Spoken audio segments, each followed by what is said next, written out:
Envision working 100 meters underneath the ocean, a threatening spot that daylight never reaches and where temperatures can plunge to a couple of degrees above freezing. All your off hours are spent in a little confined metal cylinder, breathing a combination of gases that makes it difficult for you to talk. Furthermore, continually drains heat from your body, giving you a super durable chill. Here you can eat a dinner conveyed through a small lid or catch a couple of long periods of rest before your next shift starts, and it's time back to dive once more into that void. Currently envision living like this for a really long time at a time, unable to get away from your little fixed world without confronting a certain and grisly passing greeting to the bizarre dusk universe of immersion jumping, one of the most risky and generously compensated positions on the planet, created as part of the U.S. Naval Forces Sea Lab program during the 1960s. Immersion plunging is a strategy that permits people to live and work at outrageous profundities for expanded time frames, explicitly beating the risk of decompression sickness is planned. Otherwise called the curves, as a jumper inhales compressed air at profundity, and nitrogen steadily becomes disintegrated in their body on the off chance that they climb to the surface excessively fast. The drop in tension can make this nitrogen emerge from arrangement and structure small air pockets, which can cause devastating joint agony, strokes, loss of motion, and even passing. To stay away from this, diapers should plummet to the surface, gradually taking decompression stops at standard stretches to permit the nitrogen to be gradually and securely ousted from their bodies. Anyway, for long, profound jumps like those expected in the seaweed oil industry, this procedure becomes infeasible, as jumpers would need to invest undeniably more energy depressurizing than working for each shift. For instance, a plunge of over an hour under 100 meters profundity would require over 50 hours of decompression.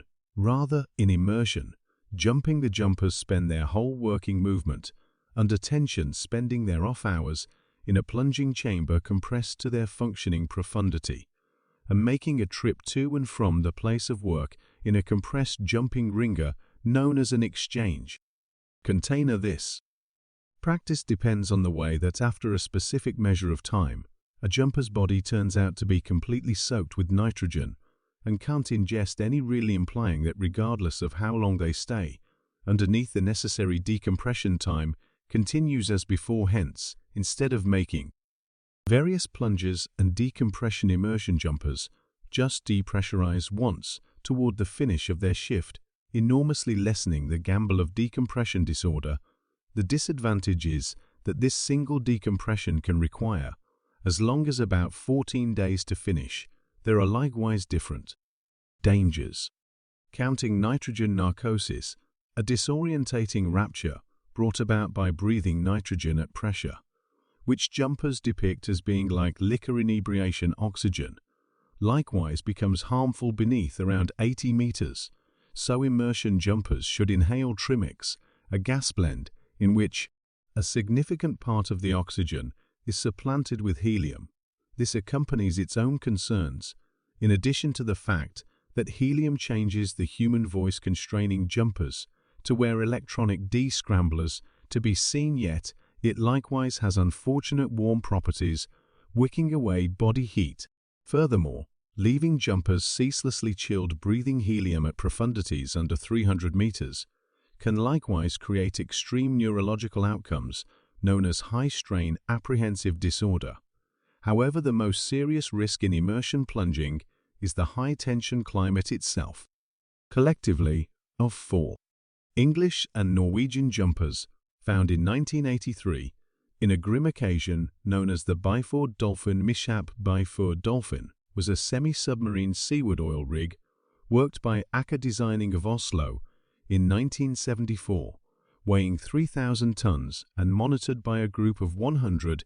It was fit for boring in waters up to 460 meters top to bottom to permit development and support of the wellhead. At these profundities, the apparatus was outfitted with a refined immersion plunging framework worked by French firm Comex, on November 5, 1983, the apparatus was penetrating in the Frigg gas field in the Norwegian area of the North Ocean. At 4 am English jumpers, Edwin Defeatist and Roy Lucas, were resting in the plunge chamber, while Norwegian drivers Jean Bergensen and Savages Havig were getting back from their change in the exchange case. The container was lifted from the water. Furthermore, moored to the plunge chamber by jumping tenders William Cramond and Martin Saunders, permitting Bergerson and Hellevik to move through a short trunk to join Weakling and Lucas. The ordinary methodology was for the jumpers to initially close the storage compartment and disengage the chamber so tenders could decompress the case and confine it from the isolated space. However, before Hellevik could close the chamber hatch, William Cramond delivered the cinch, tying down the container to the storage compartment. The outcomes were quick and terrible. The container viciously depressurized and impacted away from the storage compartment, killing Cramond and seriously harming Saunders. While inside the chamber, the strain dropped quickly from 9 airs to 1 in a moment. Hellevik, hunkering in the storage compartment, was blown, separated, dispersing body parts across the apparatus deck. One spectator portrayed finding his liver complete, as though took a part out of the body, while a piece of his spine was found 10 meters over the chamber, on the apparatus derrick. Different jumpers in the chamber took care of minimal better post-mortem examinations of Quitter, Lucas and Bergensen. Uncovered chunks of white fat obstructing their corridors and veins, proteins which had cooked and hastened as their blood streak bubbled kindly. Every one of the 4 jumpers are accepted to have kicked the bucket immediately and effortlessly. A resulting examination incorporated that the mishap was brought about by human blunder, as William Cramond was killed in the occurrence. It's not known why he delivered the clip before the tension lid was shut. Specialists construed that a mix of weakness and deck commotion might have prompted a lethal miscommunication anyway. Another key variable was the immersion jumping framework itself, which, in spite of suggestions from Norwegian Oil and Gas Director Dean V, had not been fitted with any interlocks, pressure checks, or other well-being highlights to forestall the plunging chamber from being detached. While compressed, this shortcoming in the hardware was not referenced in the authority mishap report, and as such, the groups of the jumpers killed got no monetary remuneration. Trusting the examination to be a concealment, the families framed the North Ocean Jumpers Partnership, which at long last prevailed with regards to suing the Norwegian government and getting a settlement in 2008. 25 years after the mishap, the Byford Dolphin rig is still in activity as of now. On agreement with English Oil, and immersion plunging keeps on being generally utilized in the seaweed oil industry, reliably positioning among the most hazardous, however generously compensated positions on the planet, with numerous jumpers getting up to $1,400 each day, while security measures and mishap rates have improved fundamentally beginning around 1983.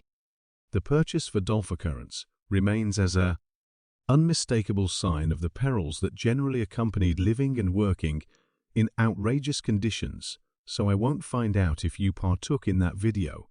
However, I really do trust you thought that it is fascinating. Assuming you did, kindly hit that thumbs up button underneath. Remember to buy in. Thank you for watching.